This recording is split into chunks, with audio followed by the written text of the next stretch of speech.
Hello tout le monde, c'est Mathilde. Je suis ravie de vous retrouver aujourd'hui dans un nouvel épisode de mon podcast Mentally Stable.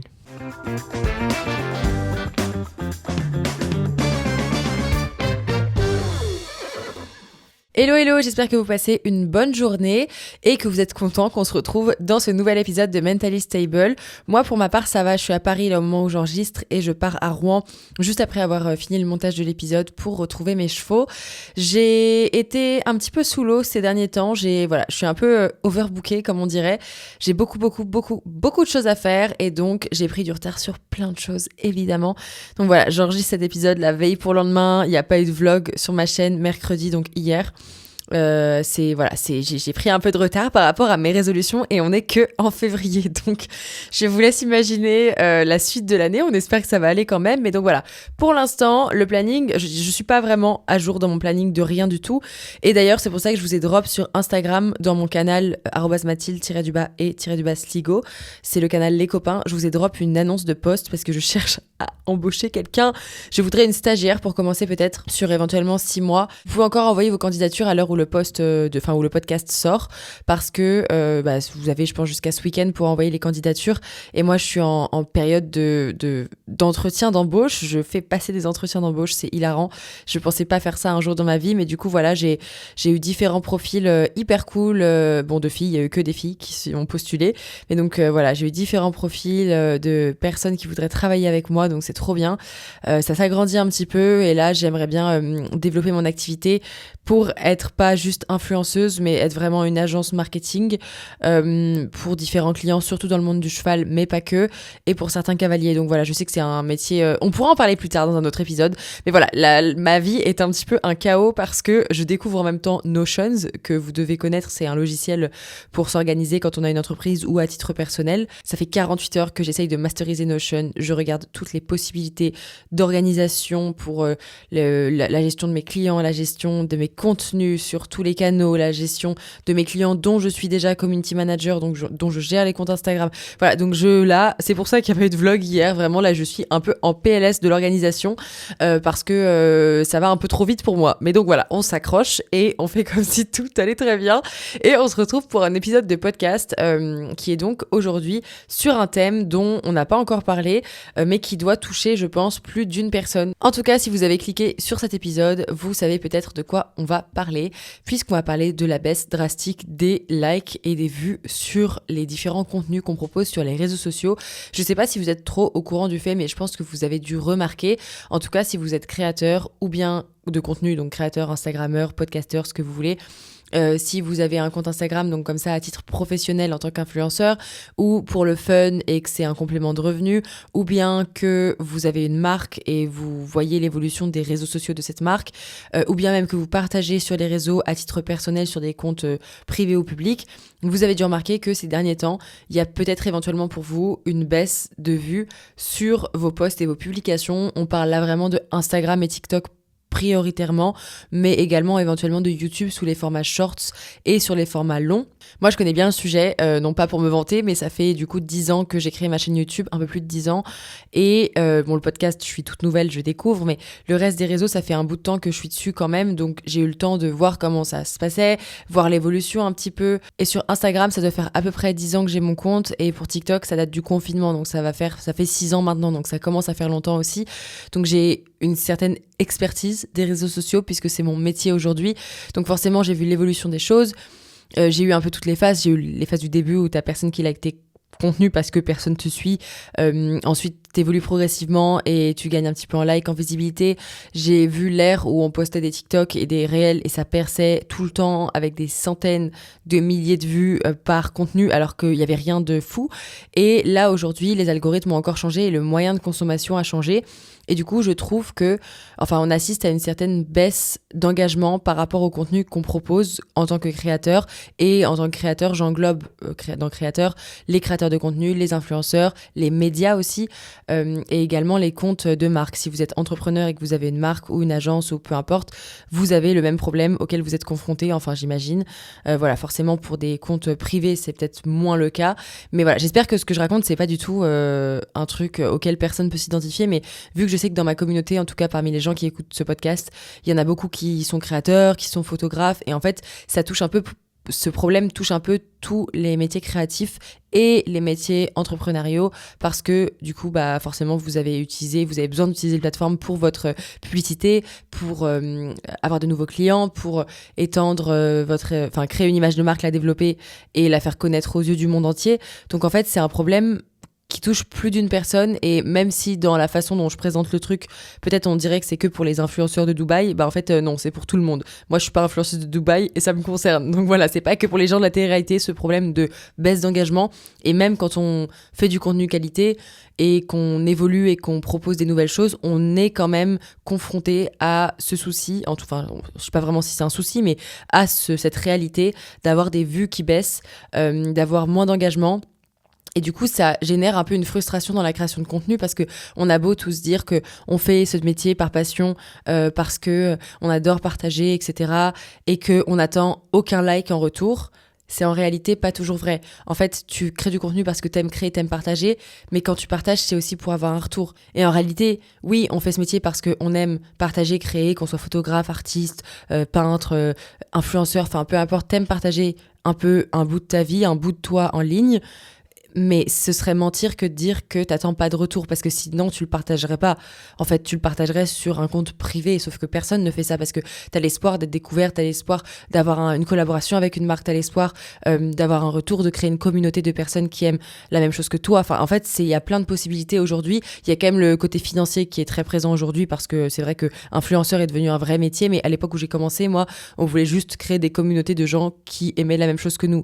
Donc voilà, les moyens sont toujours les mêmes, les raisons pour lesquelles on commence sont parfois différentes, et après quand on est artiste, c'est pour également vendre son art. Donc c'est une plateforme qui permet de générer un certain chiffre d'affaires en faisant découvrir son art, photo, vidéo, enfin voilà, là même architecture, enfin peu importe. Si vous êtes entrepreneur artiste, vous avez cette option d'utiliser les réseaux, et c'est un peu cette nécessité aussi, je pense, d'utiliser les réseaux comme un peu une vitrine de ce que vous faites. Et donc en fait, la réalité aujourd'hui, c'est que on a tous besoin des réseaux pour nos activités professionnelles, à moins qu'on soit vraiment pas du tout entrepreneur, mais même un comptable, il a besoin de faire sa promo. Enfin, vous voyez, peu importe le corps de métier qu'on a, un ébéniste, il a besoin, un élagueur, il a besoin. Donc en fait, n'importe quel métier a besoin de visibilité aujourd'hui pour exister, et c'est la réalité du marketing. Et le truc, c'est qu'aujourd'hui, tout le monde se met à créer. Et je dis pas ça comme quelque chose de négatif du tout, mais c'est qu'en fait, on a de plus en plus de créateurs parce que on a un compte perso, on aime le matcha, on poste des trucs sur le matcha. On est ébéniste, on veut partager son métier, on va poster des trucs d'ébéniste. On est maréchal ferrant, on va poster des trucs on va rester dans les trucs du cheval, on va dire plutôt, on est maréchal ferrant, pas ébéniste. On est maréchal ferrant, on poste des réels de maréchal ferrant, etc.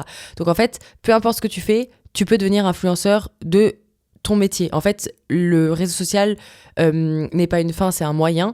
Et donc, en fait, tu vas juste mettre en avant ce que tu fais au jour le jour en ayant un, entre guillemets, vrai métier on the side. Et l'influence, c'est juste un petit hobby en plus qui peut te ramener un revenu en parallèle. Et donc, en fait, vu que ça, les gens l'ont compris et qu'il y a 10 ans, c'était même pas un truc d'être influenceur maréchal ferrant, et bien aujourd'hui, tout le monde se met à le faire, et c'est pas négatif, c'est juste que ça sature le marché. En fait, il y a tellement de propositions de contenu qu'on sait plus où donner de la tête. Et donc, en plus de ça, les algorithmes changent parce qu'avec TikTok, notre cerveau est plus capable de se concentrer. Donc déjà, si vous êtes encore en train d'écouter, je vous en remercie, ça veut dire que vous avez une capacité d'écoute et d'attention qui est peut-être supérieure à la moyenne humaine, parce qu'en ce moment, vraiment, moi, quand je commence à scroller, la dopamine se libère dans mon cerveau et après, c'est fini. Et c'est pour ça que j'ai une règle de plus scroller. Je scrolle pas, je vais voir du contenu peut-être 10 minutes le soir. J'essaye de pas scroller sur Instagram, de pas scroller sur TikTok et de consommer des contenus longs et réfléchis, parce qu'en fait, je viens vraiment de donner un tuto de comment tuer mon métier d'influenceuse si les gens arrêtent de scroller. Mais bref, en gros, le truc qui est un peu ennuyant, c'est que on nous met tellement de contenu court et non intelligent qu'en fait, quand tu scrolles sur TikTok, en fait, cette façon de consommer, elle t'apporte rien. Et c'est ça que je trouve tragique, parce que encore passer la journée à regarder des vidéos YouTube, bon, vous me direz, c'est pas cool de rester 12 heures devant un écran, ok. Mais si tu regardes, on va dire, une vingtaine de vidéos sur tes 12 heures, de très longs formats, de trucs acculturels, de trucs même ta passion. Ça peut être une vidéo de maquillage, t'apprends un truc comment te maquiller, une vidéo d'histoire, une vidéo de Hugo Décrypte qui va nous dire faire une interview hyper intéressante, après un vlog. En fait, tu vas voyager et découvrir des choses, apprendre des choses et en fait en retenir quelque chose. C'est pas pour rien qu'à l'école, on devait regarder en écoutant ce que le prof disait et écrire éventuellement en même temps. C'est parce que le cerveau mémorise. Et en fait, avec TikTok, c'est tout l'inverse. Vu que tu regardes un truc de 15 secondes, je parle pas des formats plus travaillés parce que parfois sur TikTok, enfin je dis TikTok, mais les réels, c'est pareil. Il existe des formats travaillés et hyper intéressants, novateurs, mais la plupart des choses que l'algorithme propose sont en réalité un peu sans intérêt et n'ont pas de sens. Enfin là, en ce moment, sur Instagram, c'est vraiment mets ton pouce sur le chiffre 1, mets ton pouce sur le chiffre 2 et à la fin, la musique passe et vous vous retrouvez à tenir les pattes d'un chien qui danse. Je sais pas si vous avez la ref. Mais voilà, en gros, tu mets des petits cœurs sur l'écran et c'est pose ton pouce là. Ou alors, ne regarde pas dans les descriptions. Ensuite, dans la description, c'est marqué ne regarde pas vers l'espace commentaire. Après, dans l'espace commentaire, c'est marqué ne regarde pas en haut à gauche. Et t'as des trucs de plus en plus petits marqués et à la fin, ça dit surprise, tu vas passer une bonne journée. Mais les gars, enfin, à quel moment l'humanité a décidé de partir dans cette direction? En fait, c'est pas possible. Genre, c'est la fin du monde là. Nos cerveaux fonctionnent plus. Et donc voilà, en plus, donc les formats, comme je disais, évoluent. Ça, c'est réel, nul, qui servent à rien. En fait, ils existent. Et en fait, ce qui est un peu triste, mais j'en fais partie aussi, c'est que vu qu'il n'y a plus que ça qui marche, on est un peu, entre guillemets, forcé de faire ces formats-là. C'est-à-dire que on a beau vouloir faire des formats longs et intéressants, même si on a un public ou des gens, une communauté qui regarde ce qu'on fait, les gens vont pas consommer le contenu long et intéressant parce que déjà, il leur est pas proposé. Donc, si moi, demain, il y a plein de filles que je suis sur YouTube, leurs vidéos sont pas proposées, mais je vais pas, par défaut, aller taper leur nom dans la barre de recherche pour regarder la vidéo. Genre, si ça m'est pas proposé, ça me vient pas à l'esprit. J'ouvre YouTube, les vidéos qui me sont suggérées tout le temps, c'est les vide ton frigo de Juju Fit 4. Je vois qu'il y en a un nouveau, je clique. Ou les vlogs de Andy est là. Mais tous les autres abonnements que j'ai, je vois pas. Parce qu'en fait, vu qu'à chaque fois, je vais cliquer sur ces vidéos-là, je vois plus que les vidéos de ces filles-là. Et je vois rarement d'autres choses. Et c'est ça qui est un peu triste, c'est que du coup, les algorithmes masquent un peu le contenu des créateurs avec lesquels t'interagis pas du tout. Et va te proposer des trucs qui te brouillent ton cerveau. Donc en fait, quand t'es un créateur qui propose des longs formats un peu culturels, un peu différents, ou je pense à des créateurs voyage ou des créateurs culture générale, leurs formats intéressants mais plus longs, qui demandent plus d'attention et qui sont moins rapides, vont être un peu mis de côté par les plateformes, par les algorithmes, et donc par le public. Donc ils auront moins de vues, donc ils seront tentés de voir ce qui marche et ce qui fonctionne en termes de statistiques. Ils vont voir que c'est des formats plus courts, plus dynamiques, avec une accroche, qui fonctionnent comme ci ou comme ça. Ils vont se mettre à faire ça. Ça va avoir un grand impact en termes de vues, un plus grand impact en tout cas que ce qu'ils proposaient jusque-là en termes de vues, en termes de likes et d'engagement. Et donc, ça crée, tu vois les likes, ça te crée de la dopamine, t'es content d'avoir des likes parce qu'on va pas se mentir, si ton post a genre 2 likes et demi ou si ton post, 3 likes, voilà, ou si ton post en a 15, 20, 30, ça a pas le même impact sur toi. Et moi, ça, je le remarque dans mon contenu sur Instagram avant, entre guillemets, sans trop faire d'efforts. Je faisais mes photoshoots avec mes chevaux, on faisait des belles photos, travailler avec des tenues, mais c'était pas non plus, c'était les débuts du Instagram poney. Et en faisant ça, j'avais moins d'abonnés à l'époque. Aujourd'hui, j'ai 200 000 abonnés sur Instagram. À l'époque, je devais en avoir 50 000. Donc aujourd'hui, j'en ai plus que 4 fois ce que j'avais à l'époque. Et en ayant 50 000 abonnés, je postais une photo. Mais j'avais mes 1500 likes, 2000 likes en moins de 10 minutes. Mais vous vous rendez pas compte à quel point ça allait vite. C'était un truc de ouf. Ça montait d'un coup. Et ensuite, ça augmentait encore. Et je faisais des 10, 12, 15 000 likes sans faire d'efforts. Sans faire... je pensais que c'était ce qu'il fallait faire. Et en fait, c'est ce que tout le monde faisait à l'époque. Et c'était un peu genre... C'est ce que Anna Hervé disait dans son podcast Contre-soirée. L'âge d'or, l'Eldorado, l'âge d'or, je sais pas comment elle a appelé ça, de l'influence. C'est-à-dire que on faisait ce qui nous plaisait et ça fonctionnait. Et aujourd'hui, on fait ce qui nous plaît et ça fonctionne plus parce que le mode de consommation a changé. Et j'en suis la première victime. Je scrolle sur Instagram. Par exemple, je vais dans la page pour découvrir des réels. Je ne vois jamais des réels de personnes que je suis. Donc, je suis abonnée à peut-être 1000 profils dont je dois activement voir 30% de leur contenu. Je dois activement suivre 300 personnes et pas 1000. Et en fait, c'est pas que les 700 autres, je les aime pas, c'est que les 700 autres, j'ai peut-être pas liké une fois et l'algorithme m'a tout de suite mis de côté. Donc, je ne vois plus leur contenu. En plus de ça, je consomme dans la page de découverte. Donc, j'ai à liker, on me propose des trucs de chiens mignons, des trucs de chevaux qui sont viraux, des trucs de recettes. On me propose rien de personne que je suis. Et c'est ça qui est hyper triste, c'est que du coup, moi, je scrolle. Tu commences à scroller, tu likes, t'es content de scroller, tu continues, tu perds ta journée dessus, tu nourris ton algorithme avec des informations sur ce que t'aimes consommer, ce que t'aimes regarder, ce que t'aimes faire et qui tu es. Et après, il prend tout ça, il analyse et il te remet ça le lendemain, donc c'est encore pire. Et la plus grosse erreur, c'est de commencer à scroller le matin. Alors, ça parle sans doute pas aux gens qui ont un travail, entre guillemets, normal de bureau ou même un travail qui n'est pas du tout lié en aucun cas aux réseaux sociaux. J'allais dire les gens normaux, mais c'est pas des gens normaux, mais les gens qui n'ont pas une addiction aux réseaux sociaux, les gens qui n'ont pas un travail qui est lié, ils ont pas à ouvrir Instagram pour juste faire de la veille ou regarder ce que les autres font, ou parce qu'en fait, eux, ils postent leurs photos de vacances, ils suivent 3 influenceurs et voilà. Et ça, finalement, je suis un peu envieuse parfois de ça, parce que je me dis, t'es tranquille, enfin, t'as pas à te prendre la tête, Instagram, tu t'en fous, tu regardes pas. Moi, j'ouvre Instagram parfois pour répondre à un client. Genre, je vais dans ma messagerie et je vois un réel et mon attention part sur le réel et je peux regarder 5, 10, 15 réels. Et ça, c'est dur de s'en défaire, je trouve, et c'est un problème dont on parle pas assez. Bon, il y a déjà l'addiction au contenu court et nul, hein, on peut dire le terme. Enfin, c'est pas du contenu. Là, je suis incapable, j'ai scrollé ce matin genre 5 minutes, je suis incapable de vous dire ce que j'ai vu. Rien, nada. Je me souviens de rien. Parce qu'en fait, c'est pas de l'information utile. Donc déjà, il y a cette addiction et ce truc que ton cerveau met en place pour aimer consommer du contenu. Et en parallèle, il y a ce truc que ton cerveau met en place pour que tu sois addict au like. Et en fait, moi, dans mon cas, là, par exemple, aujourd'hui, ce que je disais, c'est que je continue à poster et à faire des posts qui sont un peu comme ce que j'ai toujours fait. J'essaye d'évoluer. Enfin, évidemment, les gens changent, donc je grandis, j'évolue et je propose pas le même contenu. Mais il est de plus en plus qualitatif parce que je m'entoure d'équipes de plus en plus grandes et de personnes de plus en plus talentueuses pour créer ces photos, ces vidéos et tout. Donc forcément, on travaille pour ça. Et pourtant, j'ai moins de likes que j'avais quand j'avais 50 000 abonnés.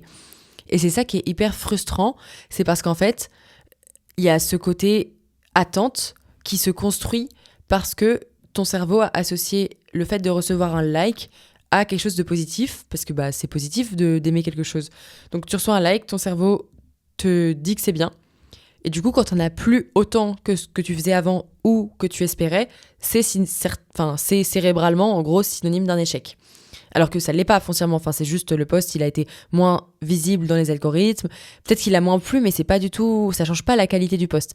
Et le problème quand on a ça, c'est que, et là je pense que tous les créateurs vont se rendre compte s'identifier plutôt, c'est qu'en plus d'être très satisfait par un nombre de likes atteint, on finit par y associer une certaine valeur personnelle. En gros, t'as un truc un peu qui dit, si j'atteins ce nombre de likes, c'est que c'est bien, et en fait, t'es pas forcément, tu t'en fous quoi, t'es content, t'es satisfait, mais tu vas pas ouvrir une bouteille de champagne parce que attention, l'abus d'alcool est dangereux pour la santé, mais t'as pas besoin d'ouvrir une bouteille de champagne parce que t'as atteint 15 000 likes. Enfin voilà, à moins que vraiment tu nous fasses un buzz et que tu fasses décoller ta boîte et que tu vendes je sais pas combien de produits, ok, là tu peux ouvrir le champ. Mais c'est pas sur un nombre de likes sur un post que ça va changer ta vie. Et du coup, on célèbre pas les posts qui fonctionnent, mais par contre ceux qui fonctionnent pas, ils nous frustrent de ouf. Et on n'arrête pas, déjà, de se comparer aux autres et de regarder leurs likes, et 2, d'associer notre valeur personnelle à ces likes. En gros, de se dire, purée, mais en fait, le post, il a pas du tout performé comme il devrait. Oh, c'est vraiment nul ce que je fais, c'est pas bien, faut vraiment tout changer. Et du coup, c'est hyper négatif, on s'en rend pas compte. Et là, j'espère que ce que je raconte, c'est pas genre, ok, c'est un problème, je sais, des gens meurent de faim dans le monde, j'en suis consciente. On est sur un podcast rose à paillettes. Je suis désolée, mais on parle de trucs, c'est hyper superficiel. Ça l'est pas forcément pour tout le monde, surtout si vos nombres de likes sont associés à vos clients et aux ventes que vous faites, et c'est ça qui vous fait manger à la fin du mois. Il y a quand même un truc de, les likes c'est important, et si t'es entrepreneur et que tu vends un service ou un produit, t'as besoin d'avoir de la visibilité sur les réseaux pour aller chercher des nouveaux clients et vendre ton produit à des nouvelles cibles. Donc, ok, l'influence c'est hyper surfait et c'est un truc un peu, ça fait très Hunger Games, mais le reste des métiers qui ont besoin des réseaux sociaux en tant que vitrine, ils en pâtissent aussi. Donc, ça reste un truc, finalement, à la fin du mois, ça peut être financier, la pression elle est financière, elle n'est pas que personnelle, et c'est pas qu'une question de valeur personnelle, mais ça peut être une question vraiment financière, donc c'est finalement assez important. Et en plus de ça, il y a une certaine pression, donc là c'est plus par rapport à l'influence, c'est genre la pression des collaborations, parce que du coup quand tu as une marque, une société, un petit business, une start-up et que les réseaux sont essentiels pour toi pour vivre, c'est vraiment parce qu'il faut que ça convertisse en clients. Et sinon quand on est ambassadeur d'une marque, influenceur, et qu'on crée du contenu pour la marque, là dans ce cas-là les marques pour lesquelles on bosse attendent un résultat, donc il faut aussi que ça convertisse en clients. Et il faut avoir un minimum de vues, un minimum de likes, un minimum de commentaires. Donc, tu as une certaine pression aussi, je trouve, dans l'influence à nouveau. On parle d'un problème très superficiel à l'échelle de la Terre. Mais voilà, écoutez-moi s'il vous plaît. Voilà, écoutez, c'est pas... Peut-être des gens, peut-être ça servira à quelqu'un. Voilà. Mais du coup, le fait d'avoir les likes qui baissent, il y a un peu une pression constante permanente de se dire, oh là là, mais je vais plus jamais avoir de clients. Oh là là, mais ça va mal se passer. Oh, mais si eux, mais oh là là. Voilà. En fait, c'est un truc hyper négatif tout le temps de se dire, mais en fait, c'est la fin du monde. Parce que ça y est, mon post, il fait 3000 likes au lieu de 10 000.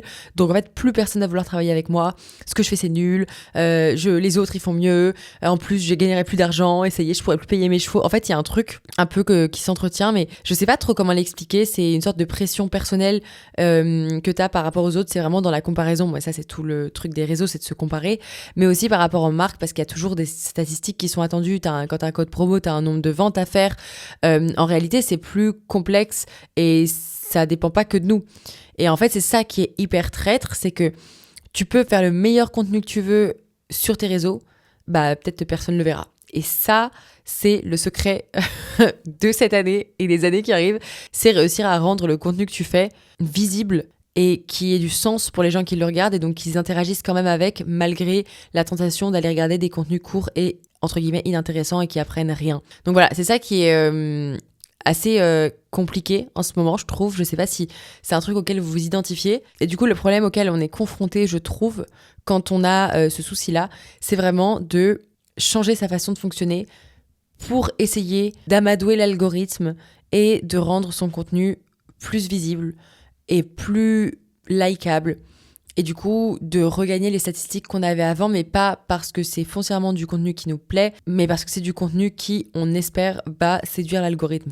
Alors, je sais pas si vous voyez un peu de quoi je parle, mais c'est un peu ce que j'ai dit tout à l'heure. C'est genre les contenus longs qui sont proposés habituellement, on les délaisse un peu parce qu'on se dit on va faire le réel où on met ses doigts sur l'écran et on tient les papates du chien qui danse. Ou bien on met ne pas regarder là. Et c'est des réels qui sont pas forcément inutiles, hein, mais ça reste quand même pas indispensable à notre vie d'humain sur cette planète, je pense. Et surtout que c'est les réels comme ça sont sur des comptes qui n'ont rien à voir, hein. C'est juste histoire de regagner des likes et de regagner du reach et une belle visibilité. Tu vas te mettre à faire des contenus qui n'ont rien à voir avec ce que tu proposais avant, dans l'espoir de reconquérir l'algorithme. Mais du coup, le contenu, en vrai, il te plaît même pas plus que ça. C'est ça qui est hyper triste. C'est qu'en fait, on est un peu je peux pas dire ce mot en podcast. Ok, pardon, excusez-moi, j'ai trouvé un mot. On est un peu la marionnette de l'algorithme. Voilà, et pas l'autre mot auquel on pense tous en 4 lettres. Non, voilà, on est un peu la marionnette de l'algorithme. Et c'est un peu triste parce que si tu restes pas sur tes valeurs de base et sur le contenu que tu aimes et sur ce pourquoi t'as commencé, t'es vite tenté de faire des trucs qui n'ont rien à voir pour espérer avoir des likes et t'es même pas sûr que ça marche. Et le pire dans tout ça, vraiment le pire, c'est quand tu fais un truc parce que tu crois que ça va marcher et que ça marche pas. Parce que du coup, tu t'es, entre guillemets, fait chier à faire un truc qui te plaît vraiment pas, mais tu sais, enfin, vraiment pas, plus ou moins, mais qui n'est pas dans ta DA, qui est un peu différent, t'y crois pas trop, mais enfin t'y crois pour les likes, mais tu crois pas au projet lui-même. Je sais pas si vous voyez ce que je veux dire. En gros, c'est deux choses différentes. Aimer le contenu en lui-même pour ce qu'il est et aimer les likes, c'est deux choses différentes. Bah là, en gros, t'aimes pas le contenu en lui-même, ou en tout cas tu l'aimes pas plus que ça, mais tu sais que ça va marcher, donc tu postes et la révélation ça marche pas, mais c'est dramatique parce que du coup t'aimes pas du tout ce que t'as fait et en plus t'as pas cette satisfaction du like qui arrive, parce qu'encore tu fais un truc un peu mid, moyen, qui te plaît moyennement, tu le postes quand même, ça marche, bon bah ok, good for you, très bien, mais si t'aimes ni le processus de créer, ni le contenu lui-même et que tu le postes parce que tu sais que ça va marcher et que ça fonctionne pas, franchement c'est la loose. Et ça c'est un peu le truc vers lequel on tend, et je trouve que c'est là où ça devient un peu dangereux, les réseaux, c'est de toujours vouloir plus de likes, plus de visibilité, plus de choses, plus de comparaisons. Et en fait, les algorithmes sont de pire en pire. Enfin, je sais plus comment faire là. Moi, à mon échelle actuelle, je me rends compte que les algorithmes changent tout le temps.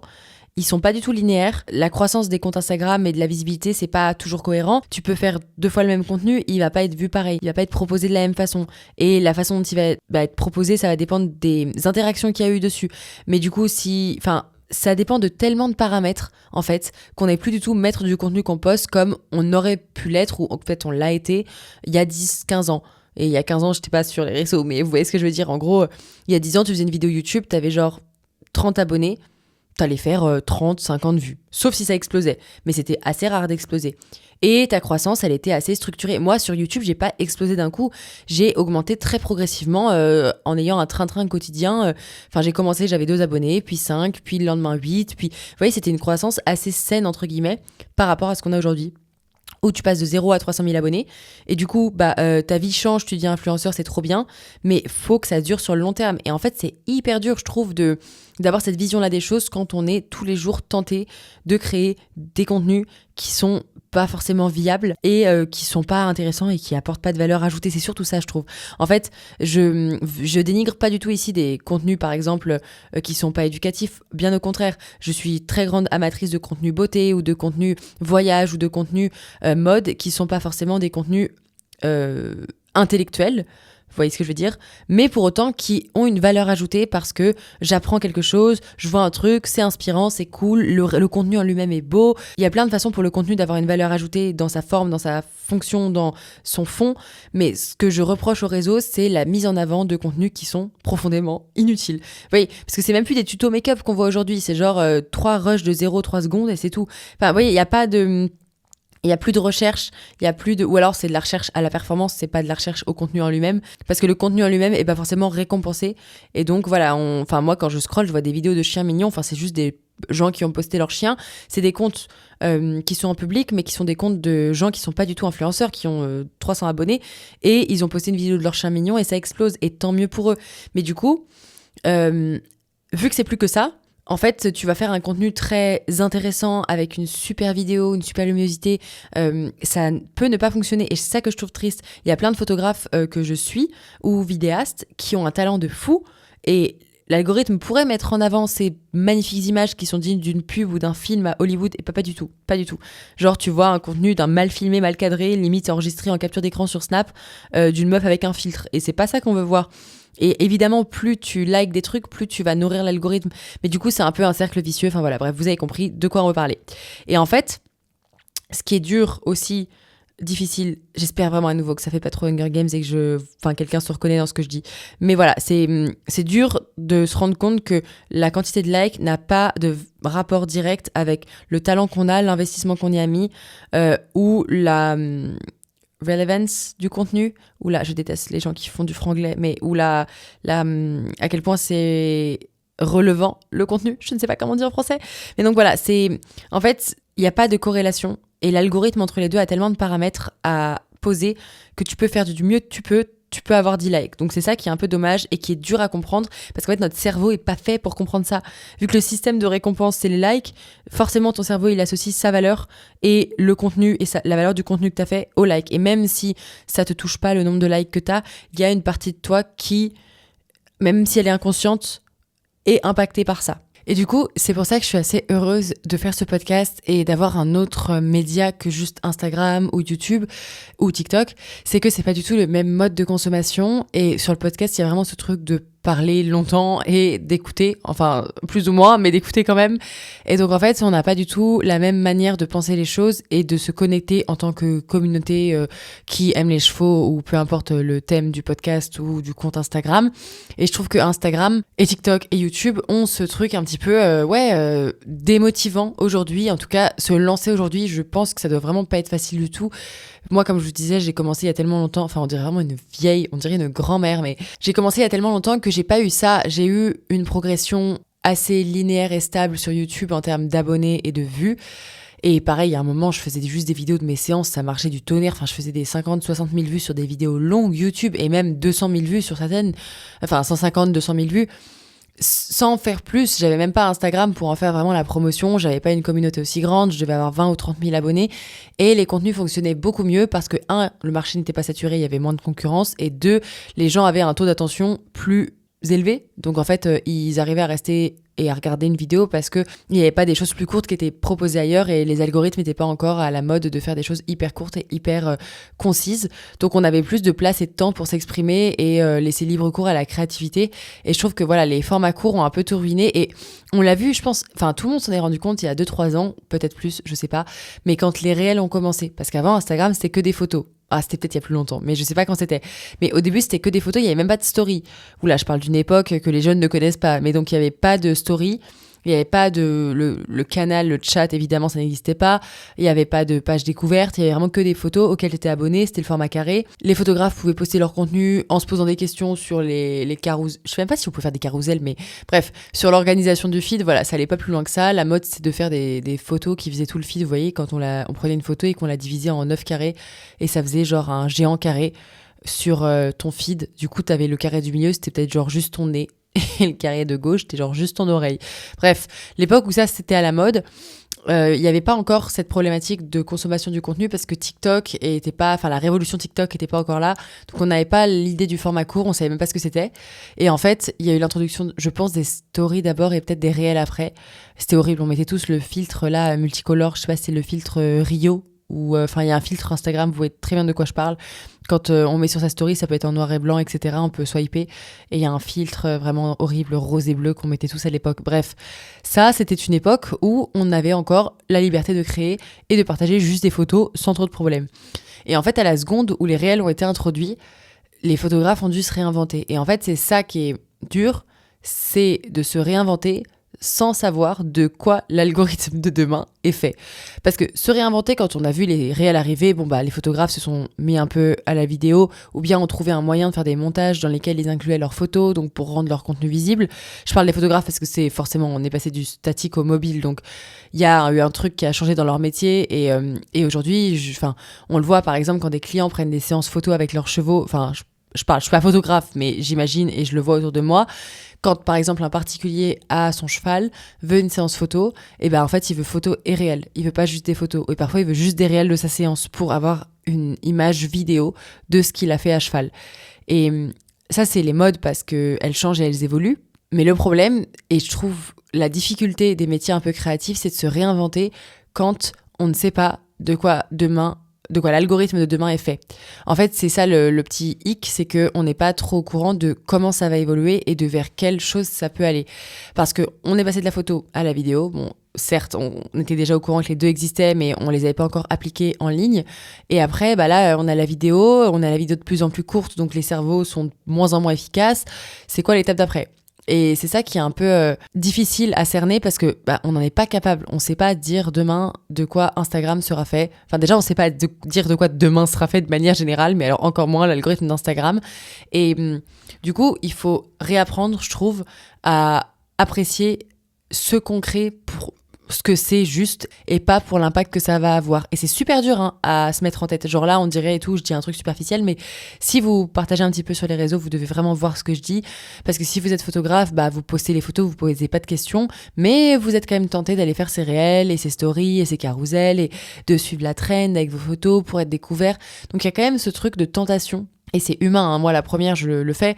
Donc c'est humain de vouloir aller vers ce qui semble être la récompense. Et en gros, la récompense étant le fait que ça fonctionne avec des likes, parce que c'est comme ça que c'est édité dans notre cerveau, on va vers ça et donc on va vers des contenus qui ne nous plaisent pas initialement ou sont pas ce pourquoi on est venu là. Et ce que je veux dire, overall, pour résumer un petit peu tout ce qu'on a raconté aujourd'hui, c'est vraiment que les réseaux, c'est un marathon et c'est assez drôle de dire ça parce que je suis incapable de courir et j'ai pas de cardio. Donc voilà, je sais pas faire un marathon à pied, mais sur les réseaux, en tout cas, ça fait 10 ans que je suis là, donc j'essaye de durer dans le temps. L'importance de construire une communauté qui a du sens et qui nous suit pour l'art ou la création de contenu qu'on fait ou la marque qu'on est très importante par rapport à la viralité qu'on peut vouloir gagner parfois ponctuellement. Et en fait, c'est vraiment l'image de marque qu'on construit qui est importante plus que l'algorithme parce que c'est pas dit que dans 6 mois, tout le monde se remette pas à faire que de la photo parce qu'il y a une révolution contre Instagram et que plus personne veut faire des réels nuls et hyper courts et qui prennent 3 heures à faire et en plus il y a 3 likes. Vous voyez ce que je veux dire ? Donc il y a moyen que ça rechange dans quelques semaines. Donc faut vraiment, quelques mois plutôt, quelques années. Donc c'est important de vraiment créer parce que vous aimez créer et parce que vous avez envie de partager, parce que vous trouvez ça beau, vous trouvez ça esthétique, vous trouvez ça important, ça transmet une émotion. Enfin voilà, moi à la base, je faisais des vidéos et c'est ce que je fais toujours, mais je faisais les interviews parce que je trouvais ça cool d'aller interviewer des gens et ça me mettait un pied dans un monde auquel j'avais pas accès parce que je suis pas fille de cavalier et mes parents avaient pas les moyens de me payer des chevaux, des poneys pour aller faire les TDA et de me suivre en concours. J'avais pas d'ambition de compétition et j'avais pas le financement derrière et j'avais juste Laigo qui n'était pas du tout un poney fait pour ça et j'avais pas du coup, je vais pas me trouver des excuses, mais et si j'avais été, voilà, avec des si, on mettrait Paris dans une bouteille, comme on dit. Donc voilà, j'avais pas le poney pour faire du concours, et c'est pas une plainte. J'avais pas l'encadrement non plus pour aller faire du concours, c'est pas une plainte. Et mes parents allaient pas payer un poney à genre 100 000 balles pour aller m'emmener faire de l'As2 en dressage ou de l'As1 ou en jumping. Enfin, c'était pas le projet. Et les réseaux, ça a été un peu un moyen d'avoir accès, enfin, les interviews en tout cas sur mes réseaux, ça a été un moyen d'avoir accès à un monde auquel j'étais pas initialement prédestinée. Je sais pas si vous voyez ce que je veux dire. Parce que j'ai pas un esprit de compétition pour du jumping et je suis toujours en PLS à l'obstacle. D'ailleurs, on devrait faire un épisode avec quelqu'un qui est, comment ça s'appelle, qui fait de la sophrologie ou de la thérapie pour les cavaliers pour qu'on parle du stress à l'obstacle parce que vraiment, moi, je suis en PLS. Je vous ai fait un épisode pourquoi j'ai arrêté le saut. Donc, je vous parle un peu de ça. Mais du coup, je suis toujours en PLS à l'obstacle. Ça n'a pas changé. Donc, voilà, on pourrait faire un épisode plus tard dans la saison là-dessus. Le fait de pas avoir cet esprit de compétition, de pas être dans des écuries où il y a de la compétition, vraiment j'étais dans des écuries de dressage de vieux, donc il y avait des adultes, moi j'avais genre 14 ans, je suis entourée de gens qui en ont 50, enfin la dynamique n'est pas la même que quand on fait du jumping et qu'on a une équipe de concours, j'ai jamais connu ça. L'option faire du concours, c'était pas le projet. Je savais que mes poneys coûtaient cher, enfin le poney coûtait cher et que j'allais devoir faire des études pour le financer, c'est pour ça que j'ai été en prépa et que j'ai fait un master, dont je me sers pas trop aujourd'hui, mais c'est important, enfin pour moi ça a été important de faire mes études dans mon parcours. En me lançant dans des grandes études, j'allais pas non plus reprendre un cheval de concours à ce moment-là, et c'était pas trop, enfin la compétition en tant que cavalière, c'était pas pour moi un objectif, c'était pas quelque chose que je voulais faire à ce moment-là, et du coup, pourtant, suivre le haut niveau, ça m'intéressait, et le moyen pour moi d'aller rejoindre le haut niveau et d'aller suivre ça de près, ça a été de faire les interviews. Ça a été à la fois un moyen de découvrir un milieu auquel j'étais pas prédestinée, et en plus, de construire mon avenir via la chaîne YouTube en créant des opportunités via ces interviews. Et j'en fais toujours des interviews aujourd'hui et j'adore toujours ça. On a été chez Kevin Stott d'ailleurs, la boucle est bouclée. Si vous avez écouté le podcast Se lancer, ça doit être le 3e épisode du podcast. Je vous fais écouter la première interview que j'ai faite de Kevin Stott en 2016. Et là en 2026, 10 ans plus tard, la vidéo chez Kevin dans ses écuries est sortie et même il m'a proposé de le tutoyer. Vous vous rendez compte? Donc voilà, moi je tutoie Kevin Stott au calme, il n'y a pas de souci. Si on m'avait dit qu'en 2026 j'aurais été faire une interview, enfin en réalité on l'a tourné en 2025, mais vous voyez ce que je veux dire. Si on m'avait dit qu'en 2026 sur ma chaîne YouTube sortirait un reportage chez Kevin Stott dans lequel je le tutoie et en plus il fait des blagounettes, moi j'y aurais pas cru. Le format interview c'est un truc que j'adore et je sais qu'il y a des cavaliers avec lesquels je fais, ça va moins bien marcher en termes de statistiques, et pour autant ça a été des tournages incroyables. Enfin, il y a des trucs, j'ai vécu des histoires de fous en tournage, enfin sans parler de l'histoire de Jack que je vous ai raconté en story time, mais plutôt le tournage chez Clémence Fèvre était super, le tournage chez Bosti en 2023 il était fou, j'ai été monter à cheval chez Richard Vogel s'il vous plaît en Floride en 2024, il m'a fait monter sur un de ses chevaux, j'étais en PLS, j'ai cru que j'allais mourir, j'ai dû faire du saut d'obstacle, enfin bref, j'ai été monter à cheval chez Nicolas Payot, j'ai été monter à cheval chez Larissa Pauluis, enfin j'ai des expériences comme ça qui sont folles et c'est ce que j'adore faire. Et même si c'est des profils par exemple de gens ou de corps de métier que je veux interviewer qui vont forcément peut-être moins bien marcher qu'un Kevin Stott ou un Bosti en termes de statistiques, et j'ai quand même envie de faire ces reportages-là parce que le projet me plaît, parce que la personne me plaît, parce que je crois en sa discipline ou en ce sujet de reportage. Et du coup, je le fais pas pour les vues, je le fais vraiment parce que juste ça m'anime et je trouve ça trop cool. Et si demain ça change l'algorithme et YouTube et tout, et que je trouve une autre plateforme pour faire ces reportages, un format différent, je continuerai à le faire parce que vraiment j'aime ça. Et après voilà, c'est plus les formats courts sur lesquels je me questionne en ce moment parce que ils ont peut-être un peu moins de sens pour moi, ça dépend lesquels évidemment, mais les petits vlogs j'aime bien, les petites vidéos, mais voilà, à voir ce que Instagram devient. Je ne vous abandonne pas, bien évidemment, mais voilà, je sais pas quel est votre avis là-dessus et qu'est-ce que vous en pensez. Je voulais vraiment être transparente avec vous et vous dire un petit peu tout ce qui me passait par la tête et dans le cœur en ce moment, mais c'est voilà, que les choses évoluent, les réseaux évoluent et en fait c'est un peu, je pense, une baisse de morale généralisée sur Instagram en ce début d'année parce que tout le monde est un peu comme démotivé de voir que ça fonctionne pas vraiment et que ça fonctionne plus comme avant. Donc voilà, si vous avez un avis là-dessus, n'oubliez pas de me le dire dans les commentaires du podcast ou également en DM sur le Instagram @mentalistable.podcast. Le podcast, le compte Instagram, je m'en excuse, il est pas entretenu depuis 10 jours parce que j'ai pas du tout eu le temps. Vraiment, j'étais en Allemagne en déplacement, ça c'est l'épisode de la semaine dernière d'ailleurs, en train de faire du montage, de travailler avec de nouveaux clients et tout. Donc voilà, je me suis un peu laissée aller sur les visuels. J'en suis navrée, mais je suis soit sur la route, soit j'ai des rendez-vous tout le temps. Donc en fait, j'ai pas eu le temps de faire ces visuels. Et c'est d'ailleurs pour ça que je cherche quelqu'un pour travailler avec moi. Voilà. Donc si jamais vous voulez envoyer votre CV, votre portfolio, n'hésitez pas à me l'envoyer d'ici vendredi soir. Voilà, et une petite vidéo de présentation assez courte pour que je puisse vous découvrir. Et je continue les entretiens et on se tient au courant pour voir Enfin, je vous tiens au courant de cette aventure parce que moi, j'ai jamais travaillé avec quelqu'un. Enfin, si, j'ai déjà travaillé avec quelqu'un, mais j'ai jamais pris de stagiaire ou quoi. Donc, on verra comment ça se passe. N'oubliez pas de mettre 5 étoiles si vous m'écoutez sur Spotify, de mettre un like et de vous abonner si c'est sur YouTube. D'ailleurs, vous abonnez sur toutes les plateformes, sur Deezer et Apple Podcast aussi. J'espère que ça vous a plu. On se rejoint sur Instagram. Et en attendant la semaine prochaine, on essaye de rester stable mentalement. Bisous!